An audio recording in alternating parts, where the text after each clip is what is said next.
Assalamu alaikum dear students, my name is Mohammad Faz Saeed from Times Institute. Welcome to the Business Mathematics. Student आज जो हम topic discuss करने वाले हैं उसका नाम है linear equation in two variable. इससे पहले जो हमने डिस्कस किया वो linear equation in one variable था।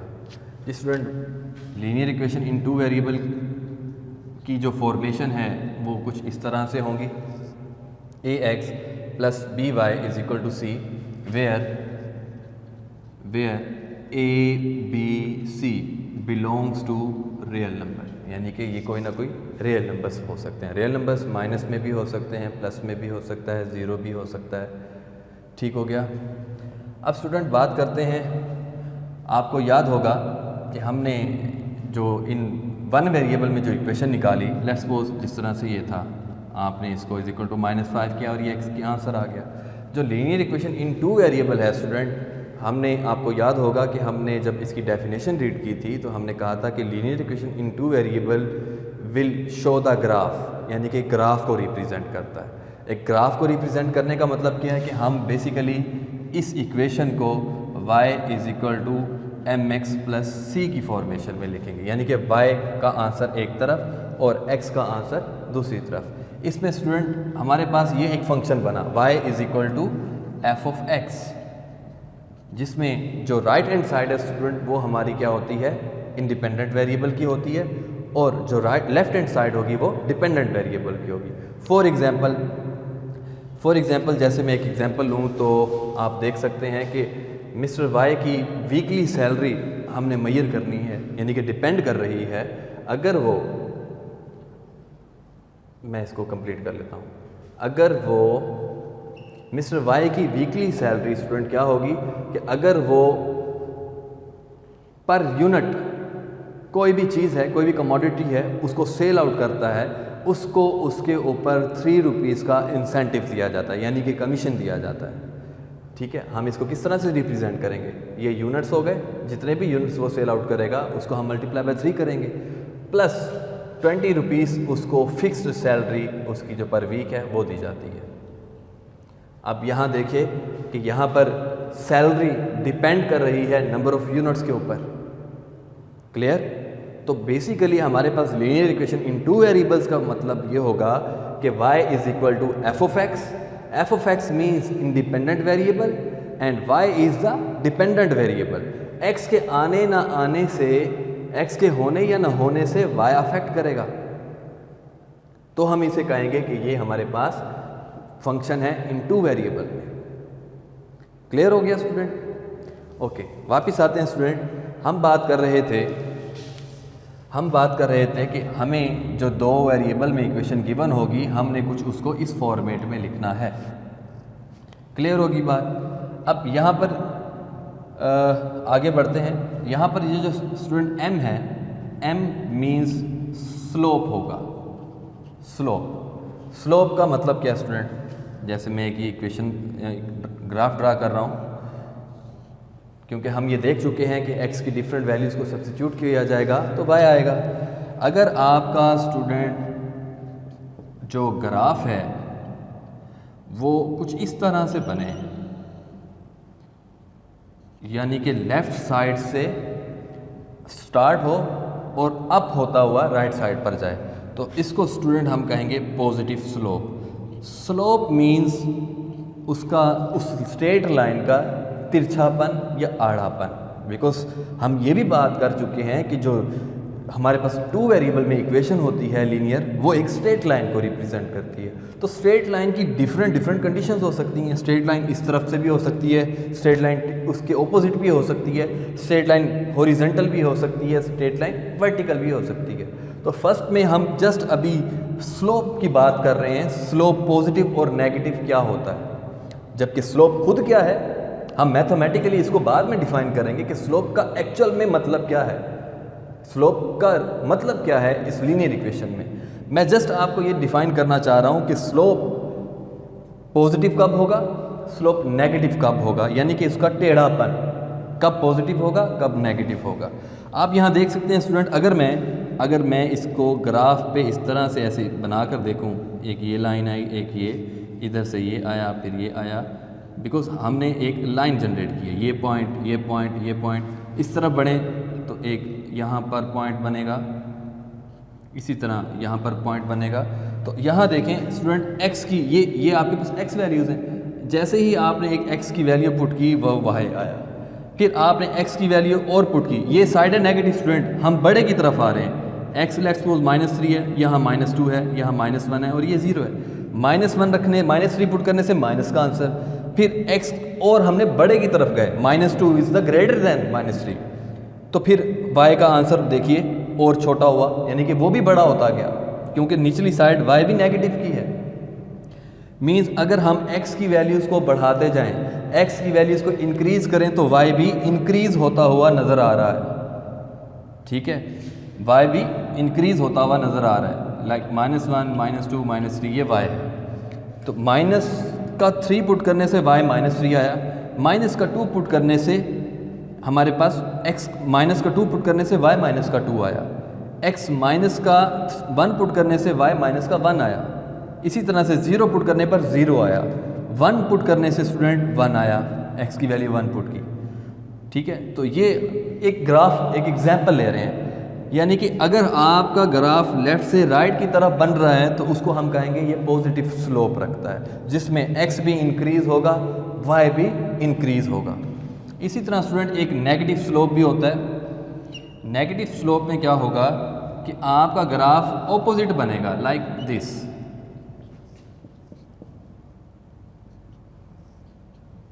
ठीक है, क्योंकि हम ग्राफ की बात कर रहे हैं, ग्राफ मीन्स फंक्शन की बात कर रहे हैं, यानी कि जो यहाँ पर इंडिपेंडेंट वेरिएबल था उसको बढ़ाने से ये ग्राफ बढ़ रहा है, या इंडिपेंडेंट वेरिएबल को गिराने से ये ग्राफ गिर रहा है, y की वैल्यूज़ कम होती जाएंगी। इसी तरह यहाँ बात हम देखें तो ऑपोजिट करेंगे।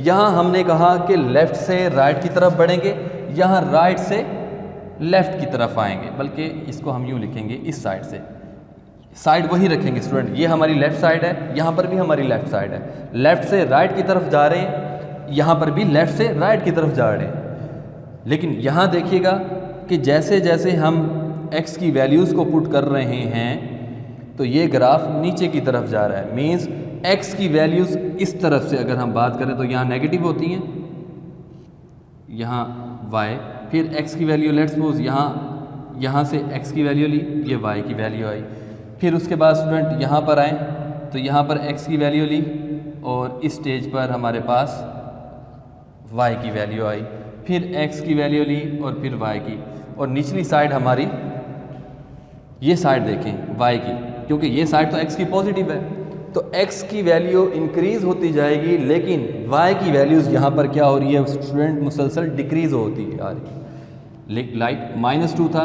-1 था और यहाँ 0 था, x की वैल्यू -1 ली, -2 ली, सपोज y की वैल्यू यहाँ पर हमारे पास 2 आई, फिर हमने x की वैल्यू -1 ली क्योंकि -1 इज़ ग्रेटर देन -2, और y की वैल्यू देखिएगा स्टूडेंट अब 1 आई है, बजाय इसके x इंक्रीज़ हो रहा है, y डिक्रीज़ हो रहा है, तो यानी कि इसको हम स्टूडेंट कह सकते हैं ये नेगेटिव स्लोप है। क्लियर हुआ? इसी तरह स्टूडेंट हमारे पास एक ग्राफ में, यानी कि जब हमारे पास y = f(x) फंक्शन होगा तो हमने उनका रिलेशन ग्राफ पर चेक करना हो कि किस तरह से है, तो हम ये देख सकते हैं कि अगर हमारे पास कुछ इस तरह से आ जाए, यानी कि ग्राफ, अब यहाँ इस लाइन से आपको क्या नज़र आ रहा है स्टूडेंट, x की वैल्यूज़ इंक्रीज़ हो रही हैं, ये देखिए यहाँ x की वैल्यू, यहाँ x की वैल्यू नेगेटिव, चाहे वो x की वैल्यू नेगेटिव की तरफ हो या पॉजिटिव की तरफ इंक्रीज़ हो रही हो, लेकिन y हमारा कांस्टेंट है। तो जब y हमारा कांस्टेंट आ गया, मतलब कांस्टेंट क्या है, लेट्स सपोज यहाँ ये 3 है, तो x की वैल्यू जितनी मर्जी आप बढ़ाएं, y आपका क्या आएगा, 3 रहेगा। तो ये ग्राफ आपको बताएगा कि स्लोप यहाँ पर क्या है स्टूडेंट, 0 है, 0 स्लोप।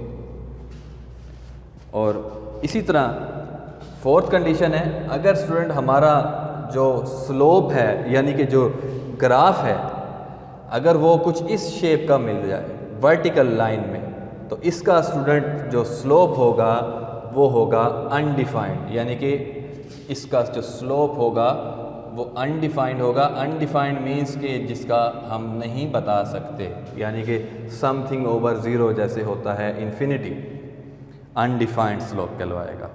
तो हम बग़ैर इक्वेशन के स्टूडेंट, अगर हमें ग्राफ दे दिया जाए, अगर ये हमें ग्राफ दे दिया जाए तो और हमें कोई क्वेश्चन ना दिया जाए, ना स्टेटमेंट दी जाए, हम इस ग्राफ को देखकर खुद से ये आइडिया लगा सकते हैं कि जो इंडिपेंडेंट वेरिएबल इंक्रीज़ हो रहा था तो डिपेंडेंट भी इंक्रीज़ हुआ, या इंडिपेंडेंट के डिक्रीज़ होने से डिपेंडेंट भी डिक्रीज़ हुआ।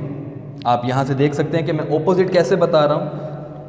2 था, लेट्स सपोज y2 था, फिर x1 हुआ, y1 हुआ, x -1 हुआ, y भी -1 हुआ। मीन्स आप इस डायरेक्शन में भी जा सकते हो और रिवर्स में भी आ सकते हो, ठीक है, लाइक डायरेक्टली प्रोपोर्शनल। इसी तरह से नेगेटिव स्लोप स्टूडेंट ऑपोजिट होगा। हमें इस ग्राफ से, जो ग्राफ आपका लेफ्ट से स्टार्ट हो रहा हो और डाउन साइड पर राइट की तरफ जा रहा हो, वो नेगेटिव स्लोप है। हम इस ग्राफ से ये बता सकते हैं कि कोई सी दो क्वांटिटीज़ जो हैं वो आपस में इन्वर्सली प्रोपोर्शनल रखती हैं। x के बढ़ने से y कम होगा या x के कम होने से y बढ़ेगा। बात क्लियर हुई?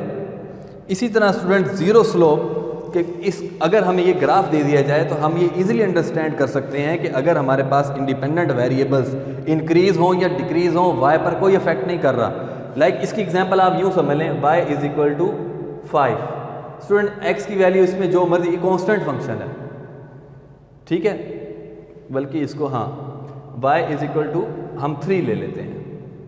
y = 3 आपने 9th स्टैंडर्ड में भी ये ग्राफ बनाने सीखे थे, जहाँ पर y की वैल्यू आप 3 पुट करते थे और यहाँ x की जितनी मर्जी वेरिएशन आप दे दें, लेकिन y हमेशा स्टिल रहेगा। तो इसका स्लोप स्टूडेंट क्या हुआ? कांस्टेंट। इसका स्लोप कांस्टेंट। अगेन वही बात, स्लोप अभी मैंने बताया नहीं है स्टूडेंट, स्लोप है क्या। हम जस्ट ऊपर से स्लोप को पॉजिटिव, नेगेटिव, ज़ीरो और अनडिफाइंड की बात कर रहे हैं।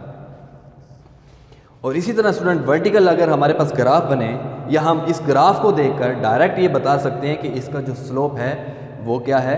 अनडिफाइंड। अब स्टूडेंट आते हैं स्लोप पर। ये जो हमने कहा कि लीनियर इक्वेशन को हम इस फॉर्मेट में लिखेंगे, इस फॉर्मेट में लिखने का मतलब क्या है कि y = f(x) जैसी शेप हो, जिसमें x आपके पास क्या होगा? इंडिपेंडेंट होगा और y आपके पास क्या होगा? डिपेंडेंट होगा। और यहाँ मैंने m के बारे में कहा था स्टूडेंट कि ये स्लोप ऑफ द लाइन है, स्लोप ऑफ द लाइन। अब यहाँ देखिए स्टूडेंट, इस केस में अगर हम इसको और इसको कंपेयर करें तो हमारे पास स्लोप क्या नज़र आ रहा है? मीन्स m क्या दिख रहा है? m = 3। हम इसको और इस इक्वेशन को अगर हम कंपेयर करें, स्लोप 3। अब ये m = 3 ये क्या है? मैं इसी एग्जांपल से आपको समझाने की कोशिश करूंगा। स्टूडेंट स्लोप का वैसे तो मतलब स्टूडेंट ये है कि चेंज, मैं यहाँ डिफाइन कर देता हूँ।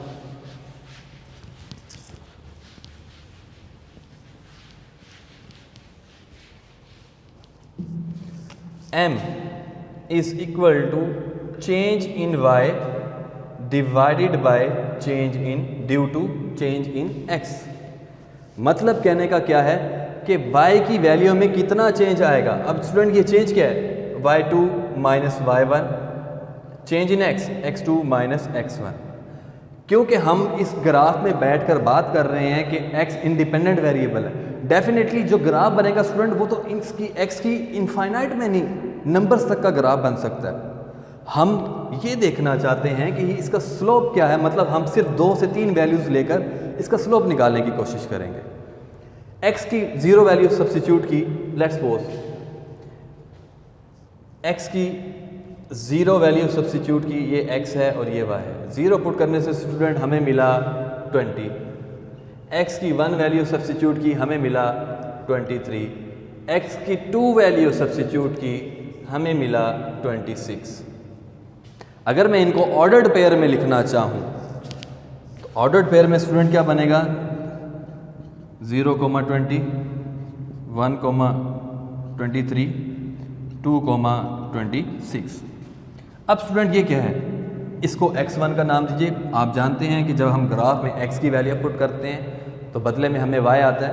तो हमने मल्टी वैल्यूज़ पुट की हैं, तो x1 y1 x2 y2 x3 y3।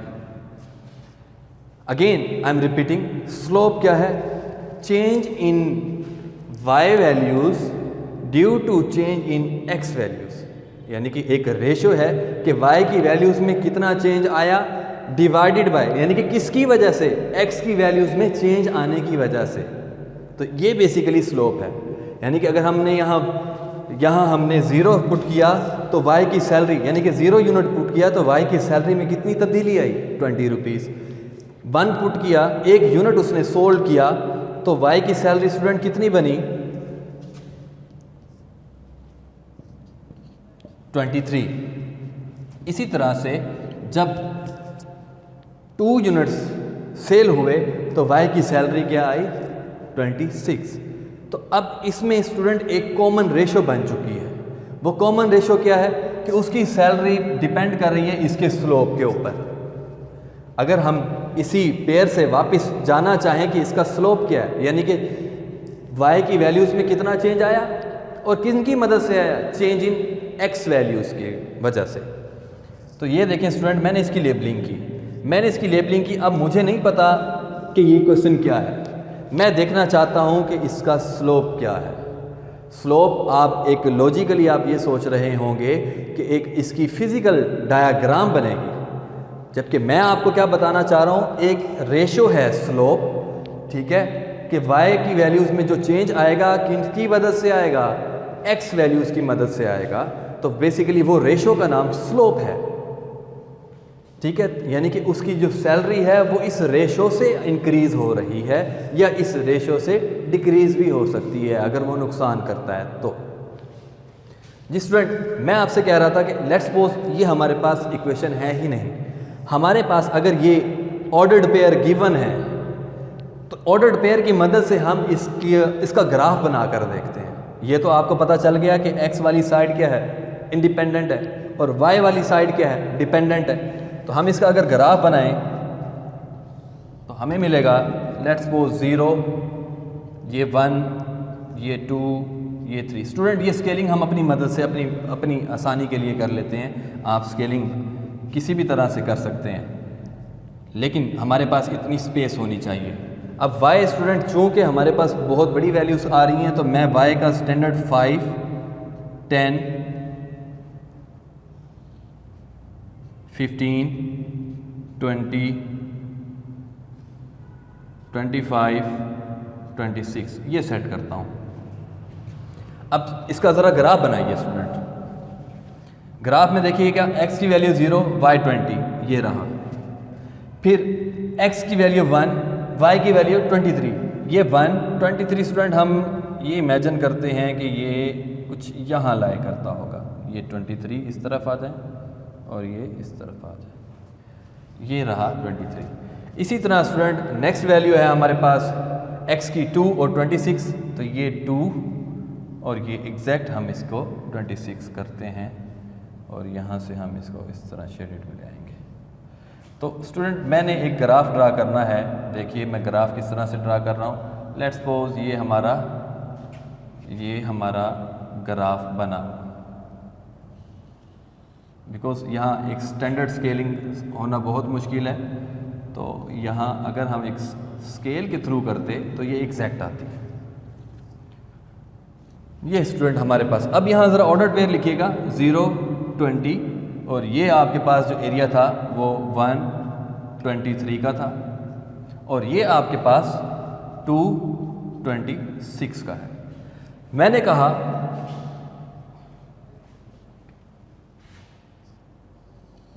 Student, अब यहाँ आप देख सकते हैं ये ग्राफ लेफ्ट से राइट की तरफ जा रहा है, इट मीन्स पॉजिटिव स्लोप है।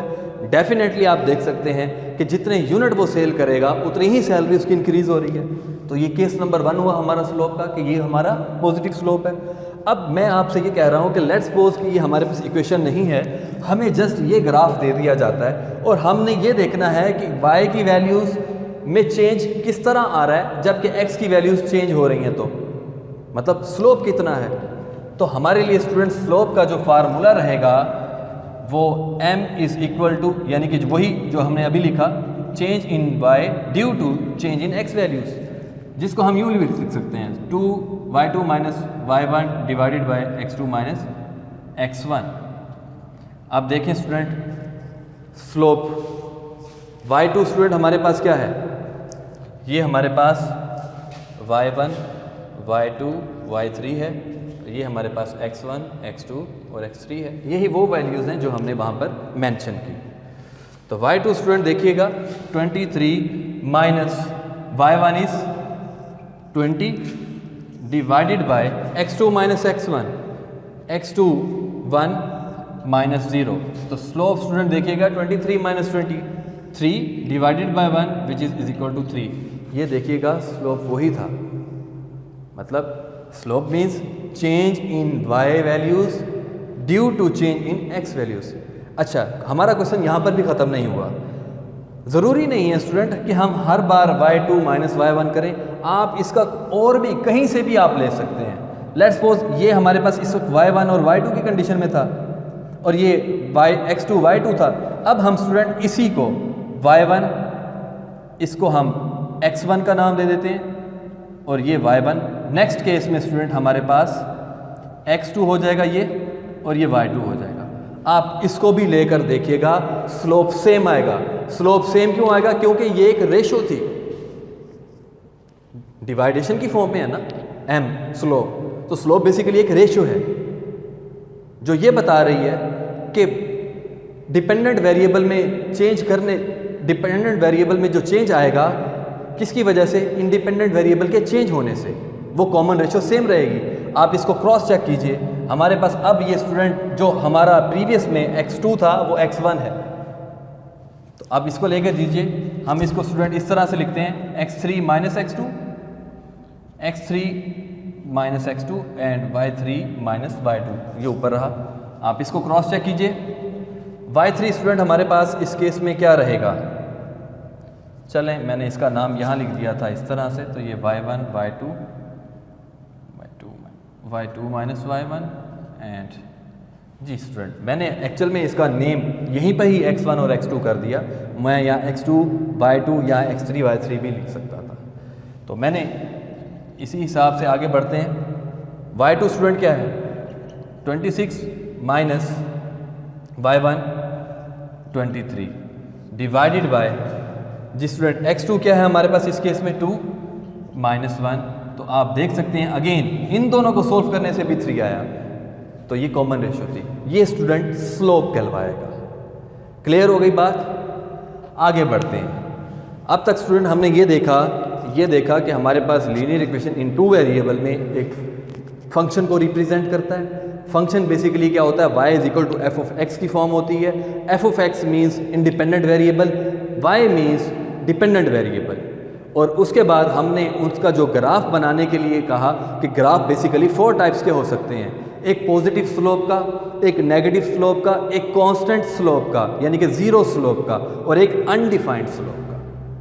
और स्लोप होता क्या है वो भी हमने डिस्कस किया। Slope means changing in y due to change in x values. ठीक हो गया बात? नेक्स्ट स्टूडेंट हम आगे बढ़ते हैं अपने क्वेश्चंस की तरफ।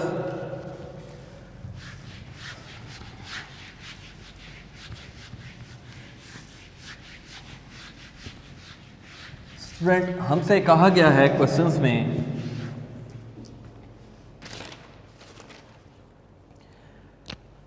कि फाइंड करें x intercept and y intercept. Student ये क्या चीज़ है?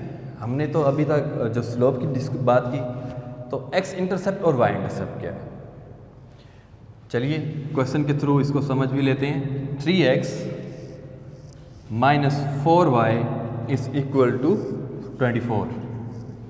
स्टूडेंट एक्चुअल में अब करना क्या है? जैसे मैंने आपको कहा कि आपने इसको y is equal to mx plus c की फॉर्म में लिखना है, यानी कि y को एक तरफ रखिए और इसको इस तरफ ले आइए। तो बजाय इसके अब इसमें क्या होगा? मैं x की डिफरेंट वैल्यूज़ को सब्स्टिट्यूट करूंगा और y निकलेगा। तो बजाय इसके वो मैंने ग्राफ बनाना है, बजाय इसके कि मैं ये लेंथी वर्क करूं, मैं डायरेक्ट इसको अप्रोच करता हूं ये देखने के लिए कि ये जो स्लोप है वो पॉजिटिव रखेगा या नेगेटिव रखेगा। तो उसके लिए क्योंकि हमने फ्यूचर में करना क्या है, हमने क्या करना है, y is equal to something. तो x की डिफरेंट वैल्यूज जब आएंगी स्टूडेंट, 3 से 4 जब वैल्यूज सब्स्टिट्यूट करेंगे तो y की भी 3 और 4 वैल्यूज निकलेंगी, वो एक ऑर्डर्ड पेयर बनेगा। उसका क्या बनेगा, एक ग्राफ बनेगा। ग्राफ से हमें क्या पता चलेगा कि इसका स्लोप क्या है, यानी कि पॉजिटिव स्लोप रख रहा है या नेगेटिव स्लोप रख रहा है। बाकी जब इसको एडजस्ट करेंगे तो स्लोप उसका वहीं दिख जाएगा, x के साथ का जो कोफिशिएंट है वो उसका स्लोप है। हम ये ना करते हुए एक शॉर्टकट मेथड है कि हम इसका बिहेवियर पता कर सकते हैं, इसका स्लोप निकाल सकते हैं, यानी कि ग्राफ बना सकते हैं। तो वो क्या है student, x intercept. X intercept का स्टूडेंट मतलब क्या होगा, एक्स इंटरसेप्ट का मतलब ये होगा कि वहां पर y की वैल्यू को 0 पुट करना है। एक्स इंटरसेप्ट मीन्स y की वैल्यू को 0 पुट करना है। एक्स इंटरसेप्ट से मुराद ये है कि आप ग्राफ पर x की वैल्यूज लेने जा रहे हो, इस ग्राफ पर x की वैल्यू लेने जा रहे हो, ठीक होगी बात। देखें for example y is equal to 2, let's suppose इसको बल्कि इस तरह से करते हैं 2x + 5। तो x intercept means put y is equal to 0। जब मैं इसको स्टूडेंट 0 रखता हूं तो आप देख सकते हैं कि यहां से हमें x का आंसर मिलेगा, and x is equal to -5/2। ये बेसिकली स्टूडेंट x की वैल्यू आई ना, यहां हम कहीं ड्रॉ करेंगे बिकॉज ये नेगेटिव साइड है, x एक्सिस y और y एक्सिस। तो बेसिकली x इंटरसेप्ट का मतलब क्या है कि आपने x की ही वैल्यू x एक्सिस पर ड्रा करनी है, लेकिन y को 0 रखेंगे तो x आएगा, बिकॉज एक वेरिएबल 0 होगा तो दूसरा निकलेगा। इसी तरह से अगर स्टूडेंट y इंटरसेप्ट की बात करें तो हमने ग्राफ पर वैल्यू y की देनी है, y एक्सिस पर कहीं ग्राफ की वैल्यू ड्रा करनी है, और जबकि वहां पर x क्या होगा, ऑपोजिट 0। देखिए y intercept means put x is equal to 0। आप इसी क्वेश्चन को देख लीजिए स्टूडेंट, अगर मैं इसमें x को 0 सब्स्टिट्यूट करता हूं तो y की वैल्यू 5 मिल रही है, वो यहां कहीं लाया होगा।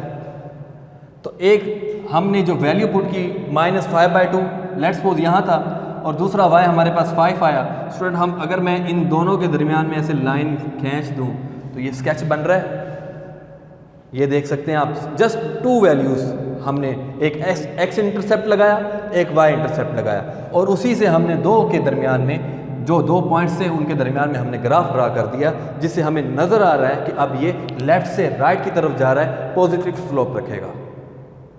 अब आप और भी बहुत सी वैल्यूज़ ले सकते हैं, जैसे कि मैंने बताया कि x की डिफरेंट वैल्यूज़ सब्स्टिट्यूट करें, y की वैल्यूज़ आएंगी, वो भी एक वे है, लेकिन वो एक लेंथी वे है। बजाय इसके कि मैं वो वे यूज़ करूं, मैंने x इंटरसेप्ट और y इंटरसेप्ट यूज़ करना है।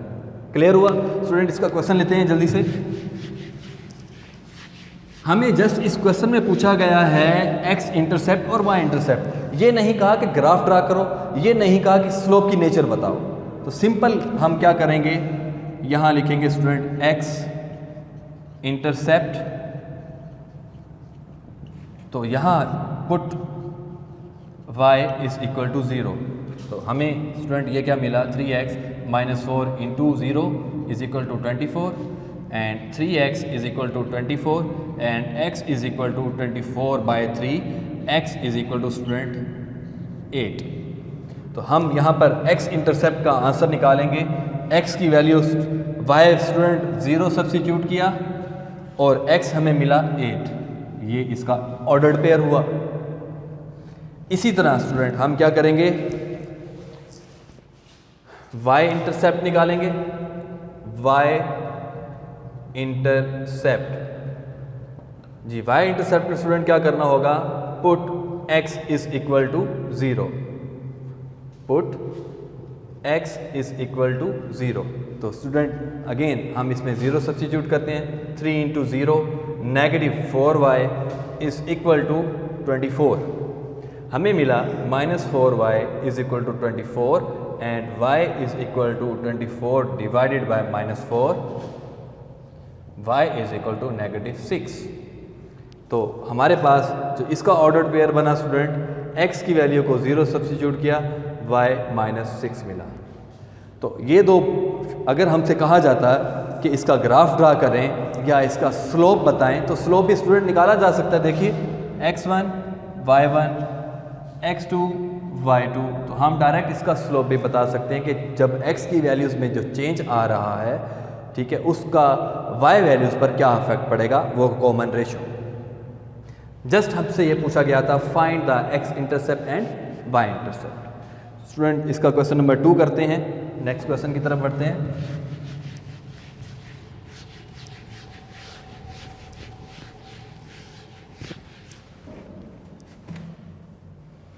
-ry is equal to s। Student ये हमारे पास है, इसका स्लोप, इसका इंटरसेप्ट निकालना है। तो सॉल्यूशन, जी स्टूडेंट x इंटरसेप्ट करेंगे, x इंटरसेप्ट, तो स्टूडेंट हमें क्या करना होगा, पुट क्या करना होगा जी, y is equal to 0। Student y को जब हम 0 फाइंड आउट करते हैं, रखते हैं, तो आप देख सकते हैं, अच्छा पहले इसकी स्टैंडर्डाइज फॉर्म आप निकाल लें। जब y को 0 रखते हैं, चलें पहले इस तरह से लिख लेते हैं इसको, -r।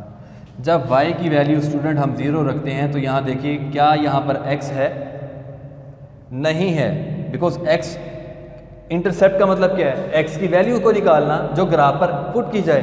तो जब हमने y को पुट किया, तो यहाँ पर y तो 0 हो गया, लेकिन यहाँ x वेरिएबल ही नहीं है। तो इसका मतलब क्या हुआ कि यहाँ पर जो x इंटरसेप्ट है वो नॉट पॉसिबल है।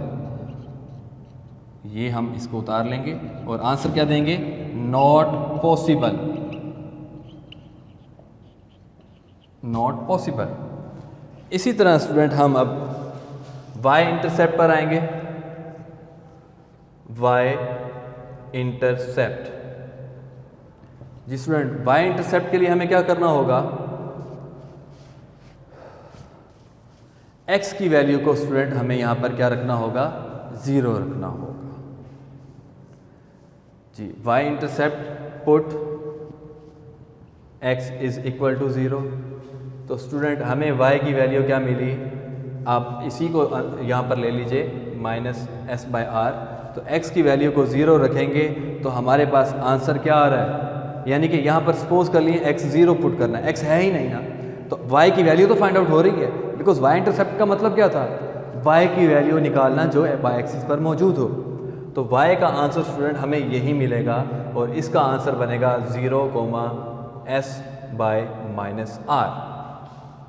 स्टूडेंट नेक्स्ट लेक्चर में यहीं से हम कंटिन्यू करेंगे इंशाल्लाह, और उम्मीद है कि आप लोगों को समझ आया होगा कि स्लोप क्या है, फंक्शन किसको कहते हैं, फंक्शन में इंडिपेंडेंट वेरिएबल से क्या मुराद है, डिपेंडेंट वेरिएबल से क्या मुराद है, और हम 2 वेरिएबल में जो न्यूमेरिकली क्वेश्चंस को करते हैं, जैसे मैंने एक सैलरी की एग्जांपल दी या मैंने एज की एग्जांपल दी, तो हमारे जो न्यूमेरिकल क्वेश्चन हैं वो इस टाइप के इसमें हुआ करते हैं। इंशाल्लाह नेक्स्ट लेक्चर में मुलाकात होगी, तब तक के लिए अल्लाह हाफ़िज़।